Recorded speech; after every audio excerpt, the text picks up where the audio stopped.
Hi Gemini, mid-June 2026, ito na po ang inyong reading. Kuha tayo ng ilang guidance, advice, messages para sa inyo. Andito na tayo, mid-month na tayo ng Hunyo. Gemini energy, kamusta? Kamusta ang inyong mga naging birthday na kaarawan pa? Happy na kaarawan pa. Yes, happy birthday guys. Ay, dito pa rin naman tayo sa inyong mga season, birthday season, Gemini energy, mid-June. Ano kailangan yung marinig? Any guidance po para sa mga taong ito? Message?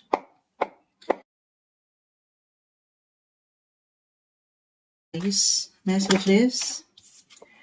Unang bagsak, hindi kailangan katakutan, laliman, ano pa man. This is the devil card. This one is in reverse. Ayat pa tayo.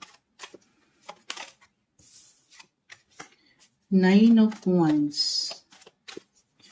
Gemini. So, yung energy, the world. So, nakapikit pa si Moonshot, nagugulat ako. Yung energy ni the devil, regardless sa zodiac sign, this is a sign of Capricorn. Capricorn is in the 10th house of your career sector. So, maaring may ilang ganapan dyan na in a way, yes, may ilang restrictions ba? May ganun ba kayong nararamdaman? Or parang may ilang challenges or nagiging challenging yung mga sitwasyon. Add pa tayo. Any guidance, Gemini. 2 of Cups. Gemini. Alam ko birthday season nyo, pero may hugot ang mga baraha. Hinuhugutan tayo. Siguro kailangan kong ma-mention, isi-share ko sa inyo si Mare. Si Planet Mars. The planet of energy. Right now kasi sila ay still currently nasa inyong mga 12th house. Okay. Yes, speaking of energy, the Emperor ay narito. Emperor, sign of Aries, regardless sa zodiac sign, Aries, planet ruler is in Mars. So, una't huli, pinagitnaan, work, career talaga yung umaangat. Unang-una, marahil kailangan kong ma-mention, the moon is here. Sa 12th house kasi may pagka, parang naka-hide. Hidden kasi yung house na yan. It could be a secret. Maaaring may ilang, so reversal yung energy every time. Pwede itong higit na mag-connect sa inyo or sa ilang tao sa paligid. Maaaring may opportunity na in a way, secret pa to. Sikretong malupit. It could be a secret project na hindi pa napapaangat for some of you, pero pinaghahandaan, pinoproseso, pinagpaplanuhan pa lang. At kayo itong nakikitaan. It could be someone na katataas, a client, an emperor, ayan, a boss-like yung energy. Or kung hindi pa nga niyo alam or napupuna kasi nga, secret, ang 12th house, very secretive, mysterious yung energy niyan. Parang hindi pa lang agad-agad, mid-June tayo. Okay? Pero nakikitaan na kayo nung kakayanan, nung abilidad para magampanan ng isang trabaho. Nagsusumikap kayo Yes. Meron tayong darating na new moon. Kanina ko pa ito na-mention po sa ilang unang signs na aking naharap. New moon in your sign, mid-June. New moon is all about new beginnings, fresh starts. So sa anumang sektor yan guys especially kasi sa inyo mismo, nagland ang new moon. Gemini, physically, mentally, emotionally, financially, even spiritually, na umaangat sa cards niyo ngayon, ano man yung gusto nyong makitaan ng pagbabago, simulan nyo to ngayon. Bumuo kayo ng intensyon. Kasi yan po ay hindi imposibleng makamit nyo, hindi man ngayong mid-month ng Hunyo, Pero anumang pundasyon na pwede nyong masimulan this mid-month, I feel na merong pang long term. Magiging, as long as long term din yung intention na aking na-mention ha. Siyempre, pag guys, reminder tayo na kung ano man ang umangat sa baraha, ito po yung maring kondisyon sa situation nyo. Walang predestination sa mga baraha, even sa astrolohiya. At the end of the day, ito yung guidance lang. Meron kayong mga free will, okay? Pinapaalalahanan, i-encourage kayo ng baraha na bumuo kayo ng something bago para sa inyong sarili. Sa inyong mga identity, it's in your first house, in new moon. Mag-set kayo ng intention plan, guys. Siyempre yung may pang long term at magiging inspired kayo to take action at mapapaangat yung disiplina, yung leadership role nyo. Physically, mentally, emotionally, ano man yung gusto nyong simulan, pagandahin, or ma-improve sa inyong buhay. Walang imposible. Huwag niyong bigyan ng limita, restrictions ang inyong mga sarili with the devil card. That's known as in reverse. Of course, i-release natin yan. Yung ilang demonyo. Ayan. Yung ilang negativity. Unhealthy patterns natin sa ilang bagay. Mars is the planet of energy, as I've mentioned. Ito yung nasa inyong mga 12th house. Other messages nun. Umaangat dito guys, the moon, the 10 of swords, may hugot to. Pakita natin sa live. Ayan, kita nyo, may 10 espada na nakadaga na hindi nyo kailangan laliman. I feel ito, pwedeng kusa nyong maramdaman. Medyo may pagka-low-key ba ang energy nyo ngayon? Parang may pagkapagod kasi nga nagiging challenging ang mga sitwasyon. Especially kung saan kayo. Ngayon, work-wise, busy ba? Productive yung mga ganap? Or feeling nyo may pressure?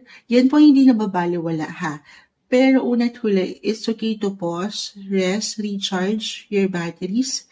Hindi isang medical advisor si Moonchild, pero very important din, syempre pa, to listen sa inyong mga katawan. Sa part na yan, of course, kayong higit na makapagsasabi. Okay? Listen to your body, guys.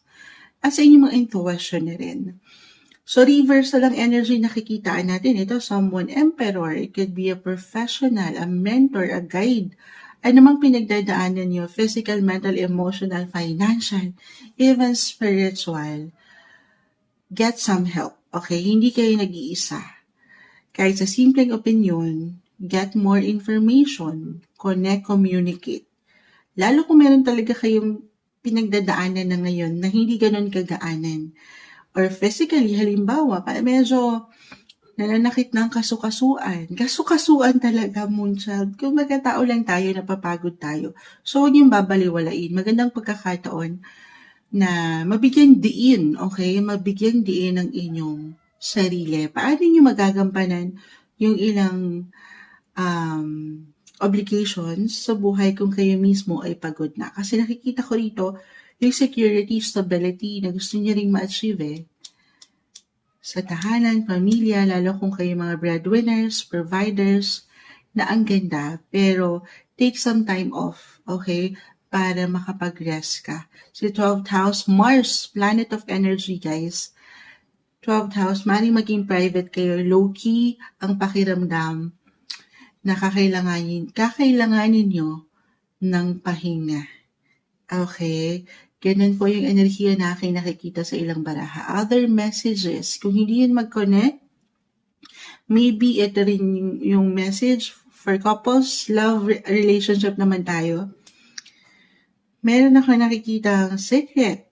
It could be a secret affair, secret lover, reversal tayo, or nagiging private, low-key, couples in a relationship ang connection, ganun ba? And I feel timing lang to ha. Mabibigyan kayo ng pagkakataon ngayon or maybe a message na paangatin niyo yung opportunity, especially for couples din. The 12 cups kasi naka-reverse, lalo kung LDR kayo or magkaiba kayong mundo ngayon, umangat yung differences na napaka-normal, wala namang perfect relationship. Pero kung naging challenging, I feel naman for some tayo ay general message. Itong ilang unhealthy patterns, wala namang perfect. This is something na iwawasto, okay? Na ibabalanse, na pag-uusapan. Quality time, okay, sa inyong mga paraan. Astrologically, guys, meron tayong, meron? Bukod sa new moon, si Venus, na-mention ko na rin si Mars, dito tayo kay Venus, the planet of beauty, love, sense, love, and relationship. Hahanapin natin, titingnan natin nasan si Venus sa inyo ngayong mid-month. Ito po ay nasa inyong mga third house of communication.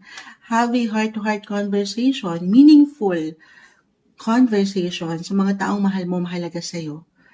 Especially your partner for couples married. Venus in the third house, so the world ay narito. Kahit short trips lang po kasi si third house, more on short distance travel. Maring may, ito kusang umangat, opportunity, offer, invites, or mabibigyan kayo ng pagkakataon to travel kasama ang mga mahal mo, mahalaga sa'yo, sa magandang lugar, guys. Mamahalin. I-claim natin si Venus may pagkamahalika. Beauty, love, attraction, money. Yes. Pero kung walang opportunity dyan, kasi tayo ay general message, baka talagang LDR po ba kayo, kahit over the net, guys, or kahit sa simpleng pagpaplano, bumuo kayo ng mga bago, at alam nyong makakatulong for your relationship. Work on your partnership, guys. Okay, paano kaming single kung magiging bukas kayo kahit over the net? Si third house, guys, is about the internet, social media. For some, may ganda dyan. Maring merong spark, may kilig, meron kayong makilala. Hindi yan imposible. Maring yung merong someone, I feel, na mention kayong secrets. Merong energy dyan na maring ini-stalk na kayo, tinitingnan ng inyong mga social media accounts. Why not? Pero naka-hide pa eh. I do not do predictive reading. Sino yan, Moonchild? Saan? Kailan? Umiikot. Timing is everything. The world is here. Marahil humahanap pa siya ng tamang timing, single, kung paano siya mag-a-appear. Kung paano siya makikipagkilala sa inyo. Ganun yung energy, guys. May fresh starts akong nakikita. Tutulungan lang din po ang mga sarili na bigyan din ng priority yung kayo. Hinay-hinay sa paggamit ng inyong mga baterya. Kasi tao lang din tayo, napapagod. Take some time off. Kasi iba-iba tayo, guys, dun sa healing, sa proseso niyan, or sino ba, or paano ba kayo sa salitang pahinga? Iba-iba. Maybe, the moon, Four of Pentacles, the Two of Cups, sa paraan kung saan nakakasama mo yung pamilya mo, mahal mo sa buhay. Or sa paraan na kayo na lang muna. Gusto niyo ng more me time. Me, myself, and I yung energy. Since yung moon, again, it lands in your first house. Yung kayo mismo. Physical, mental, emotional. Ito yung umaangat. Alam ko may hugot pa. Mensaheng gabay lamang po. Mid-June 2026 para sa inyo, Gemini.